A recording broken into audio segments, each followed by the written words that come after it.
Hey golfers, Clint O'Neill here with Open Range Instruction. I'm outside at Trails End Golf Center off of the grass tees. It's the middle of August, it's pretty hot right now. I think we're over 100 degrees here today. Don't let that stop you. We are only in the middle of our golf season up here in the Northwest.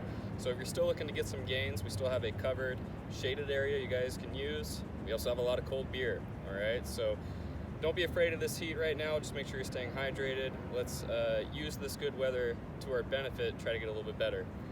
For our tip of the week, this week, we're going to be talking about wrist angles and the importance that they play in the golf swing, especially through impact.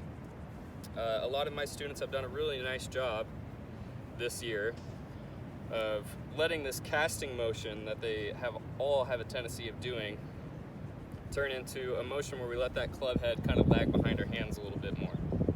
This is a really strong impact position, and this is what I kind of like to prefer to see, especially with the irons.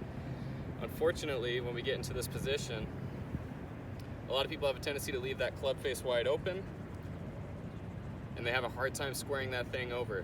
Okay, so what's causing this? They're hitting a lot of shots out to the right. Well, if we take a look at the wrist angles, when we start to lag this club behind us, if that face is staying open, most likely this left wrist, or your lead wrist, is going to have a cupping kind of angle to it, okay? And that's going to cause that face to stay wide open, pointed well out to the right at impact.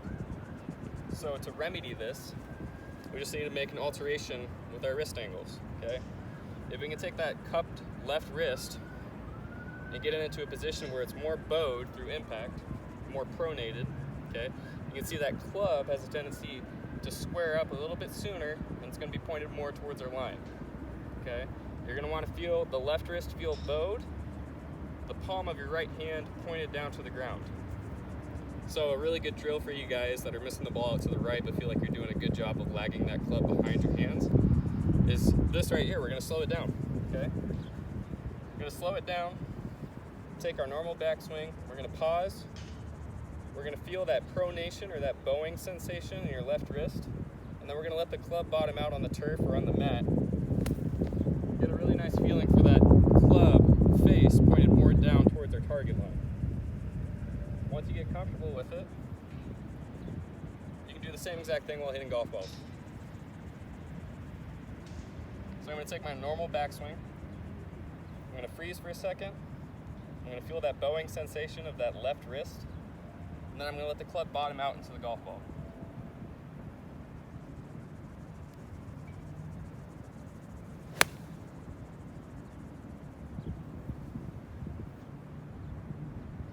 Okay, so that ball is going to travel a little bit more towards my intended target. It's not going to fly out to the right as much anymore. And I'm still going to let that club lag behind my hands into impact, get into a nice, strong impact position where the hands stay nice and passive and I'm able to rotate that body a lot more, okay? So if you're struggling with this feeling of lagging the club and you're missing the ball out to the right still a ton, play around with your wrist angles a little bit. If you have any questions or if you'd like to book a lesson, please email me at openrangeinstruction@gmail.com.